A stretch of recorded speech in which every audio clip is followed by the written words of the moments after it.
menjadikan makam massal korban.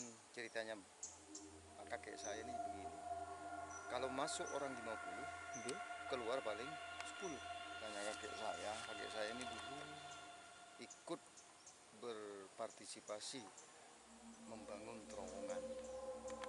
Membangun terowongan dari rumah dinas ya Pak ya, rumah dinas orang-orang Belanda pada zaman itu. Namanya yang menempati di sini dulu Tuan Gitri. Tuan Gitri yang menempati. Oh, ini bekasnya ya Pak. Oh, ini pondasinya ya. Oh iya iya. Ini bekas namanya orang Belanda, tempat mandi. Ini jedingnya orang Belanda dulu.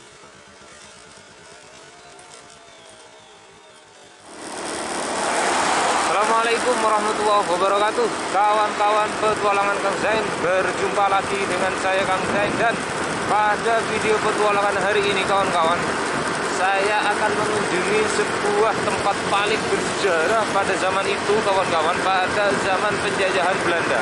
Yang mana tempat yang akan saya kunjungi ini adalah sebuah pemakaman massal, yang mana pemakaman massal tersebut menurut informasi yang saya terima dari beberapa sumber kawan-kawan, tempat itu adalah pemakaman massal dari para pekerja rodi saat zaman penjajahan Belanda. Karena memang tidak heran kawan-kawan, di sebelah pemakaman itu, dari sisi sebelah baratnya, itu ada sebuah terowongan yang sangat legendaris yang dibuat saat penjajahan zaman Belanda.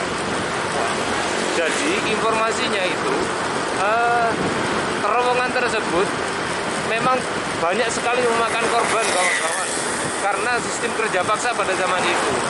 Informasinya juga apabila yang masuk itu 100 orang, itu yang keluar hidup-hidup kebanyakan hanya 50, jadi separuhnya kawan-kawan. Nah, kemungkinan besar para masyarakat saudara-saudara kita pada zaman dulu itu yang meninggal di daerah mana itu,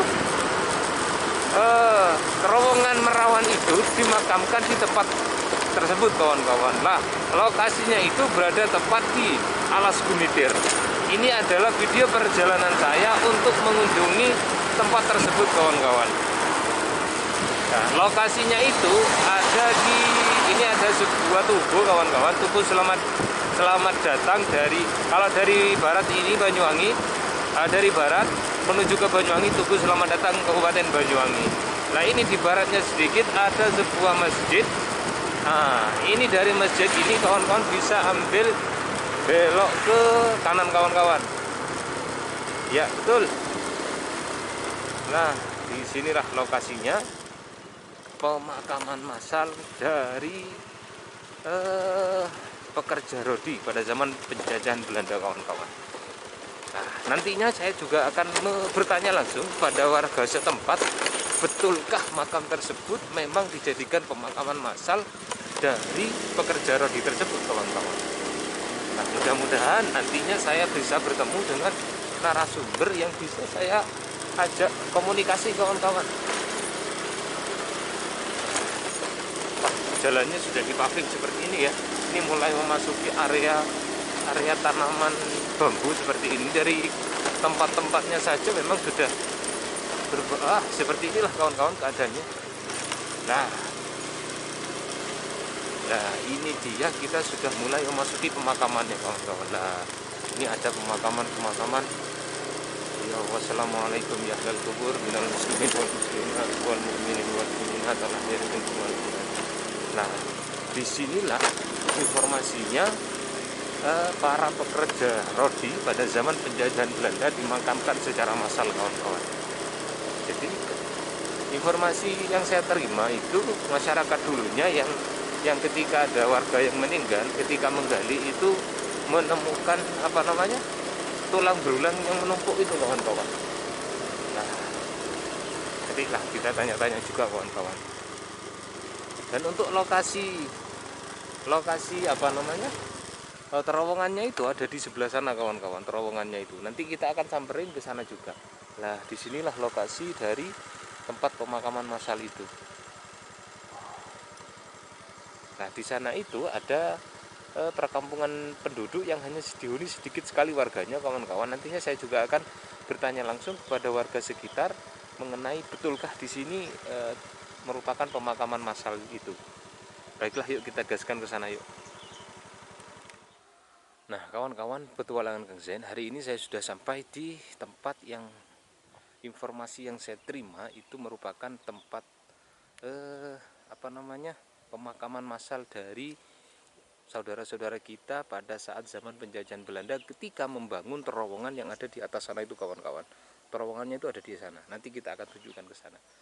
Nah, disinilah tempat pemakamannya itu, karena banyak sekali warga yang ketika menggali makam untuk warga baru itu ditemukan tulang berulang yang sangat banyak, kawan-kawan, dan itu menumpuk banget. Wow, terlihat ya Allah. Sekarang ini sudah dijadikan tempat pemakaman umum. Informasinya juga dulu nih tempatnya nggak seperti ini, kawan-kawan. Sangat rimbun banget lah tempatnya ini di sini nih. Wow, sekarang sudah seperti ini, dibersihkan sama warga sekitar lalu dijadikan tempat pemakaman umum seperti ini. Baiklah, yuk kita gaskan ke sana, kita tanya-tanya kepada warga yang ada di sana yuk.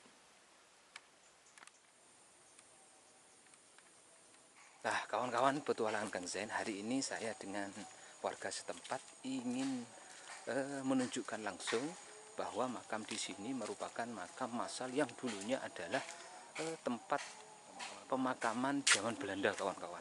Karena memang kalau melihat dari usia pemakamannya sudah lama ya Pak ya. Lama. Termasuk di sini ada bekas bangunan zaman Belanda juga. Ada. Oh iya, gitu kawan-kawan. Termasuk logihnya segala macam. Oh, karena memang kalau di atas sana itu, kawan-kawan, ada sebuah bangunan bersejarah yang sampai saat ini masih aktif dipergunakan, yaitu terowongan Merawan. Nah, lokasi dari pemakaman tersebut ini dia, kawan-kawan. Lah, kita sudah mulai memasuki. Assalamualaikum warahmatullahi wabarakatuh. Assalamualaikum ya ahlal kubur muslimin wal muslimat wal mu'minat. Lah, tapi kalau sekarang ini sudah dijadikan makam umum ya Pak ya? Ya, ini tumpang tindih. Tumpang tindih sudah ya? Tumpang tindih. Karena dulu ini ceritanya kakek saya ini dulu ikut berpartisipasi membangun terowongan. Membangun terowongan? Ya, kakek saya ini meninggal di umur 112 tahun. Oh, 112? Meninggalnya tahun 2008.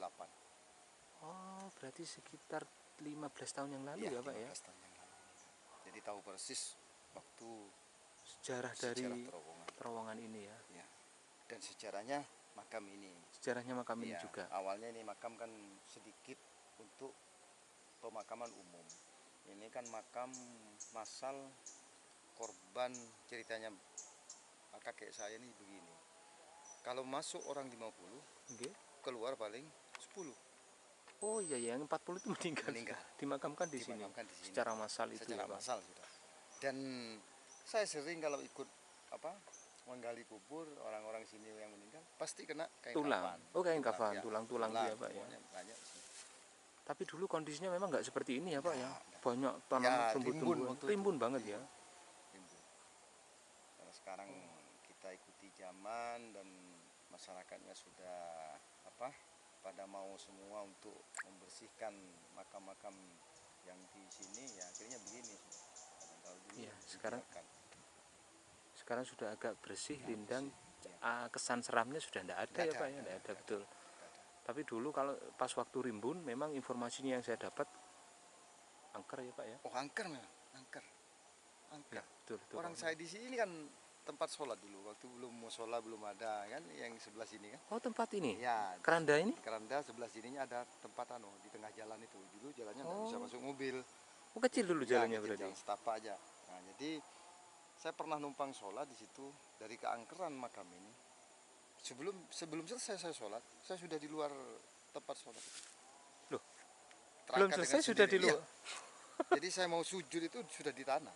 Waduh. Bukan di sejadah lagi. Sudah pindah tempat? Ya, pindah tempat. Itu keangkerannya. Wah, itu dia kawan-kawan. Pak, untuk lokasi dari logihnya itu? Ada. Sebelah sini ya Pak ya. Kawan-kawan, kita lihat yuk. Ini adalah makam betul, makaman massal, dan kita akan menuju logih ini. Kalau dalam bahasa anunya apa sih Pak? Tempat rapat pertemuan dah? Bukan, rumah dinas. Rumah dinasnya orang Belanda. Oh, rumah dinas orang Belanda. Nah, kita akan menunjukkan rumah dinas orang Belanda kawan-kawan yang berada di Alas Gumitir. Nah, terowongannya ini jalan terus ke sini kawan-kawan, lurus sudah ke sini, ini mah ada nanti terowongan dari sisi sebelah timur. Dan ini adalah terowongan terpanjang ya Pak ya? Ya, 690 meter panjangnya. Saya sudah pernah masuk kawan-kawan. Di dalamnya itu kurang lebih jalan kaki itu 30 menit lah. Sebetulnya kalau dari sejarah 430 berhubung longsor. Jadi panjang ya Pak ya? Saja panjang. Nah, lokasi lodjnya itu di sini kawan-kawan. Agak tersembunyi memang, sekarang sudah tinggal puing-puingnya saja. Cuma saksi bahwasanya betul ini masih peninggalan Belanda, itu ada pohon besar itu. Oh, ini pohon ini ya Pak ya? Pohon duku. Oh, dua nih Pak? Dua. Itu pas di depan rumahnya orang Belanda. Oh iya. Oh itu sudah kelihatan itu bekas bangunannya itu Pak.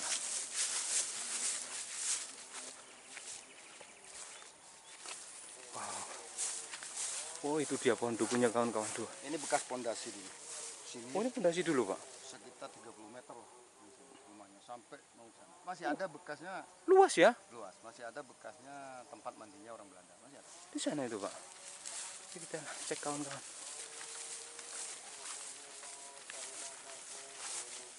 Wah betul kan memang. Kalau ini bekas apa dulu ini Pak? Ini kan sudah berhubung loji sudah tidak ada, dibuat tempat untuk yang jaga kebun di sini. Akhirnya orangnya pindah.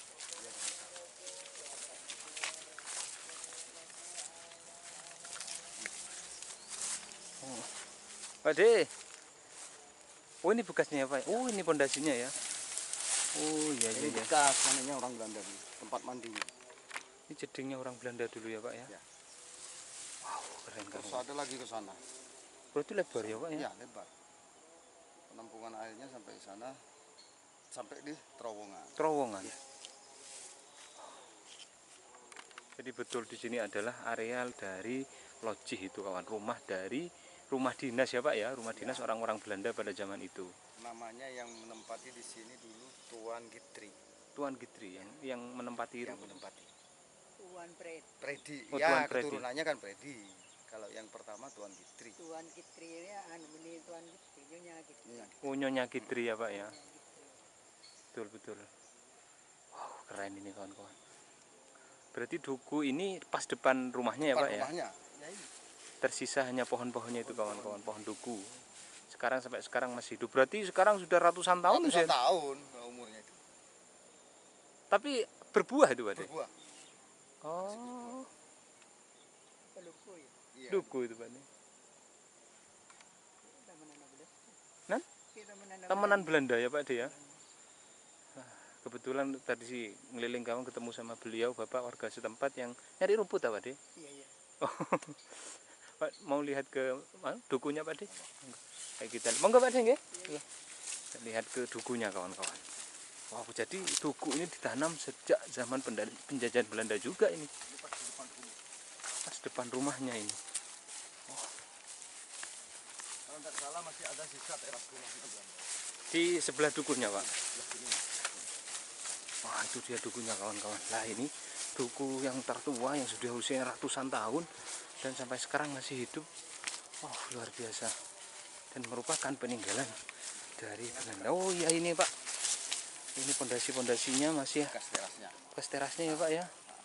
Pas ini depan rumahnya duku. Dan saya masih kecilnya saya tahu masih berbentuk rumah. Rumah ya Masih jenengan berbentuk rumah menghadap ke sini. menghadap ke sini. Terus di sini ada jalan mobil tembus ke kuburan, mobilnya Belanda. Oh, iya mobil Belanda. Ya. Tapi waktu sudah tidak ditempati ya Pak De? Enggak ditempati sudah. Iya. Tapi kondisi rumahnya masih utuh waktu itu ya. Utuh waktu itu. Ini baru-baru aja sekitar loji ini tahun 90-an. Yang dibongkar ya Pak De yang berarti baru-baru ini lah. Baru-baru. Besar memang dan angker memang. Waktu itu ya Pak De. Mungkin dari masyarakat setempat sini keangkerannya ini dari apa Pak De? Pernah ditunjukkan penampakan. Sering. Ya di duku ini dua ini. Sering nampak. Nah, ini berdiri sudah buluan saya. Sering nampak genderuwo di sini. Di duku ini Ya. Pak. Wow, naudzubillah. kawan-kawan. Karena memang usia dari duku sendiri sudah ratusan tahun ya Pak De. Ratusan tahun. Oh, berani banget kawan-kawan. Kok? Wah, ini suara kereta kawan-kawan. Kereta. Baiklah kawan-kawan, karena memang di wilayah sini sudah tinggal puing-puingnya saja, akan tetapi tidak mengurangi nilai dari sejarah tempat ini kawan-kawan. Nah, kedengarkan itu adalah bunyi kereta api. Nah, itu yang jelas baru keluar dari terowongan Bumitir itu kawan-kawan. Ini yang pohon kelapa yang sisanya sebelah sana, itulah yang sisa-sisa Belanda.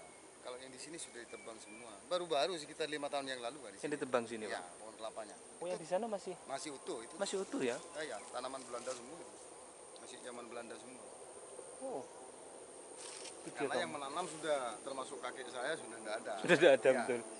Ya, itu dia kawan-kawan. Nah, itu tanaman-tanaman kelapa yang di sisi sebelah sananya jalannya itu masih peninggalan zaman Belanda dan sampai sekarang masih hidup pohonnya. Karena memang pohon kecuali di anu ya Pak ya, Ditebang. ditebang ya. Itulah. Nah, kawan-kawan petualang Kang Zain, itu dia hasil penelusuran saya bersama warga setempat. Beliau adalah tokoh masyarakat. Nah, kebetulan beliau juga ketua ranting NU yang berada di Kecamatan Kalibaru, terutama di daerah Kalibaru Manis ini kawan-kawan. Gedau, ya, ini dusun Gedau. Kita doakan Bapak selalu istiqomah untuk mengawal, menjaga Nahdlatul Ulama yang berada di wilayah sini. Bapak diparingi kesehatan selalu kawan-kawan. Oh ya, nampaknya sekian dulu video petualangan kita di kampung yang penuh sejarah ini. Mudah-mudahan setiap tayangan ini bermanfaat untuk menambah wawasan dan pengetahuan teman-teman semua. Terima kasih ya yang sudah menonton dari awal sampai akhir. Mudah-mudahan keberkahan buat kalian selalu.